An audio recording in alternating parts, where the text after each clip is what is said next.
Hello, and welcome to our YPO Impact in Action podcast, the podcast of the Social Impact Network. We'll use this podcast for YPO social impact leaders to introduce their social impact projects, their lessons learned along the way, and ways that other YPOers can get involved.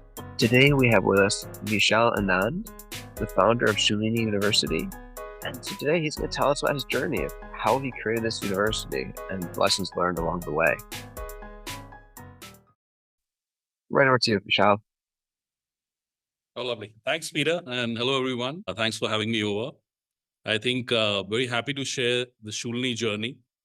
Just to give you a little bit about Shoolini. Shoolini as a name comes in from the village deity that I live in. So that's the name of the deity of the village. And how the project came about was that when I came back post my education to the village, we realized that there was a huge gap in the mountains. We live in the Himalayas, where rural students and people didn't have enough opportunity to explore their full potential. The idea came about setting in a small learning and research institution, which can enable these young minds from the Himalayas. And here, when we were just tossing around the idea, the thought came that what do the Himalayas stand for? And we realized the Himalayas are a great opportunity as far as the biological wealth is concerned. So we actually put research first and learning as a secondary outcome of the platform. As luck would have, as I was sketching this plan, I met a very senior professor who was retiring at that point of time from his career. He was a vice chancellor at a university in the Himalayas only. And he had similar thoughts of creating something of high impact, most specifically a university. So when I was thinking it was more of a platform that can create that impact, he said, why not create an institution which can become a university? So it's a unique partnership. I was 23 and Dr. Khosla was 63. Wow. And we both got together and started building this platform. We picked up a small place in a village nearby, which was nestled in a 100-acre pine forest, and built our first small lab. We invited a couple of scientists and started building the research. As things would come along, we also started certain learning programs, and over the years, built Shoolini. I'm very happy to share that, over the last 2 decades now, Shoolini is among a top 500 global university, both QS and THE. Last 3 years, we've been in a top Indian university. So we ranked number one as far as private education is concerned. Though we're still very small, we are a community of about 6,000 people. But I think on the impact side, we are quite high. So we are one of the highest patent filers in the country. We've been able to attract some of the best talent into this Himalayan village that we call as a research and learning village. And we've been able to impact a lot of lives. The whole journey was as a not-for-profit impact project, how we can really give the children of the Himalayas an equal platform to anywhere in the world, whether it's learning, whether it's research, whether it's their potential to get them to full potential. And just to give you a hint there, today, if you go anywhere in the world, a top 500 campus degree program, undergrad program, will cost you anywhere between 30,000 to 70,000 US dollars. At Shoolini, we are able to provide that in less than 1,000 US dollars a year. Wow. And that's the magic we've been able to create. So, and not only that, almost 30% of our community is funded by our own trust. So there's actually no charge they pay for their learning and education here. So it's a beautiful community. I would love to host any one of my fellow YPO friends from across the globe to come and see this beautiful Himalayan village. It's quite convenient to reach here. So that's basically the Shoolini story. And we have plans as we move forward. The plans are indicatively towards how we can build a top 100 global university, out of the mountains. So we've created a track for the next 7 to 10 years, hopefully with the support of friends, Peter, you and the other community and other friends that we have, we'll be able to build that journey forward. So that's a quick snippet about Shoolini. Yeah. Let's take a few steps back. When you were getting started, you attracted these initial scientists and you had that initial professor you knew who came there. How did you attract other researchers and other academics to come there? Like, how did you get the credibility that people would come? Because it would seem like for a new university, it's hard to get that first step's the hardest part almost before you have that momentum. Now you've got ongoing momentum, maybe from the top 500 to the top 100. Yes, it's a huge jump, but you're already an established research center now that people already respect. But how did you manage that first? So, that's the most interesting part, and that's what differentiated us. And the good news was that my partner, who was an tenured academician, he had an insight into recruitment. So when we started the project and we said we want some top researchers to come in, and we would argue, how would we attract this talent? That was the biggest, roadblock we had.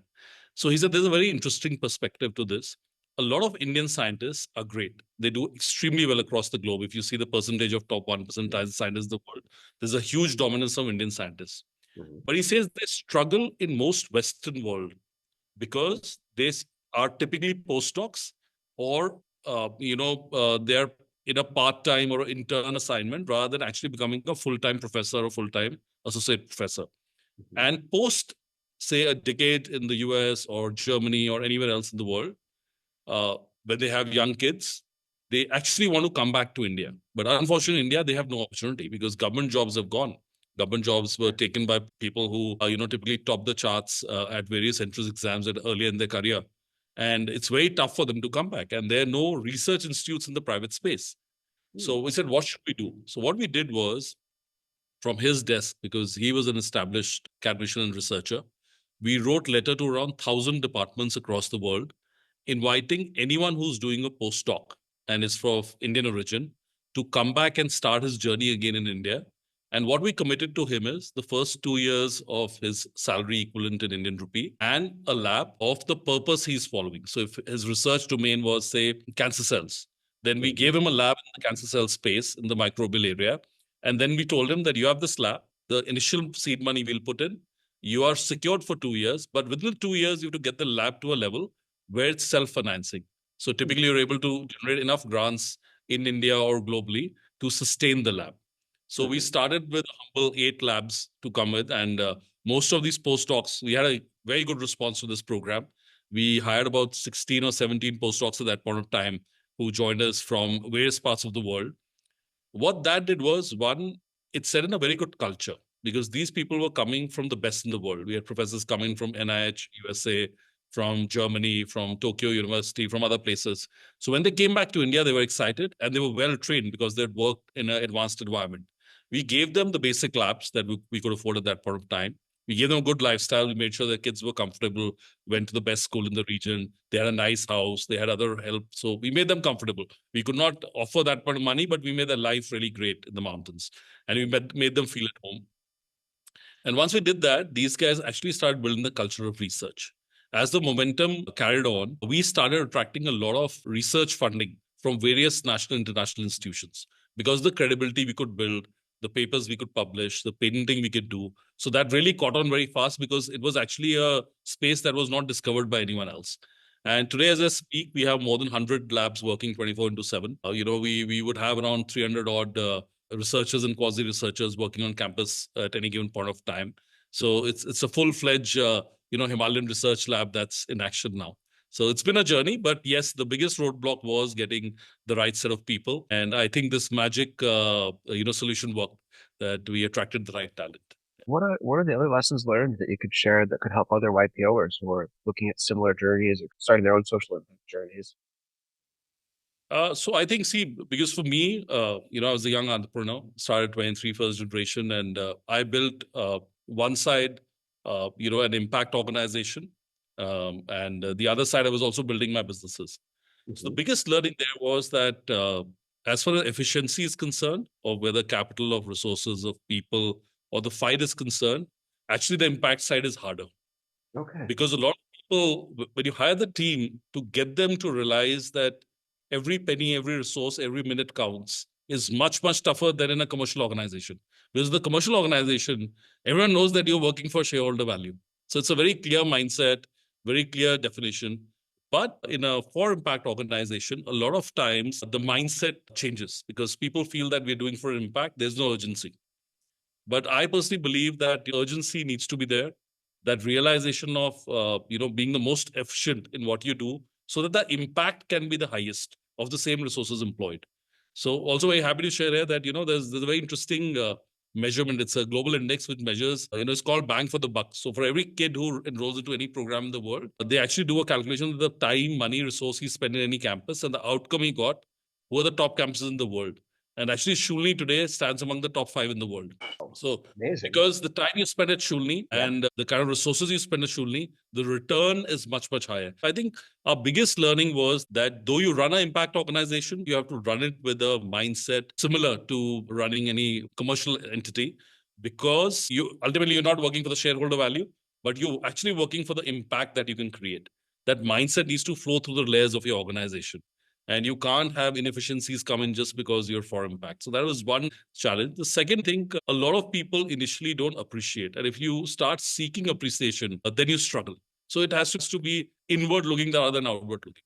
So if it gives you happiness inside your heart and mind, what you're doing, because people criticize in Indian context, we had a lot of challenges where regulation was concerned, raising capital was concerned, other areas were there. But, ultimately, when you met a couple of kids in the evening, had a cup of tea with them and you saw how excited they were, full of energy, what they were planning to contribute in their journeys of life, that all, gave such a beautiful feeling inside that it didn't matter what the outside tick was, because, when you build a new organization, it takes time.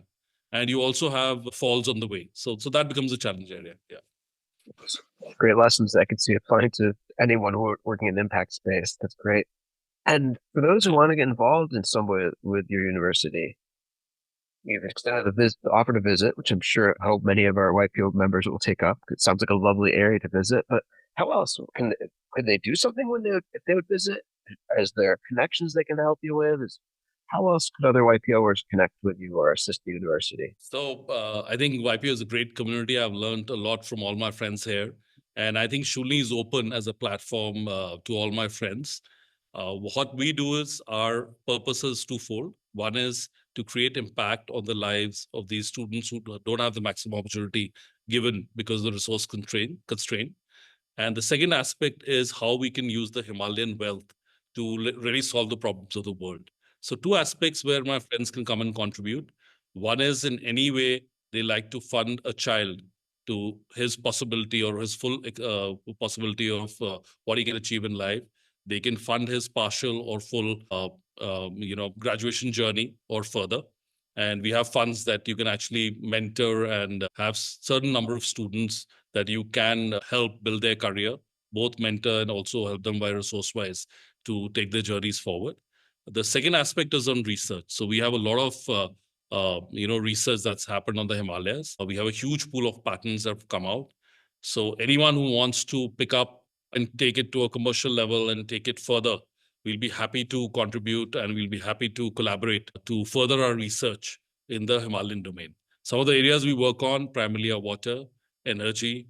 We're working on typical Himalayan herbs that can help for a better life. That's basically Ayurveda. And also on certain economic aspects of rural and especially Himalayan rural economies. So those are the domains we work on. So would love to host anyone who wants to come and visit the Shoolini Dream. It'll be my pleasure to have you guys over. And in any small way, just, the best way I think you can contribute, one more way, which we all tell all my friends all the time, is that just come over, stay, be my guest for a week, and just go out to the campus and share your experiences with the students and the community.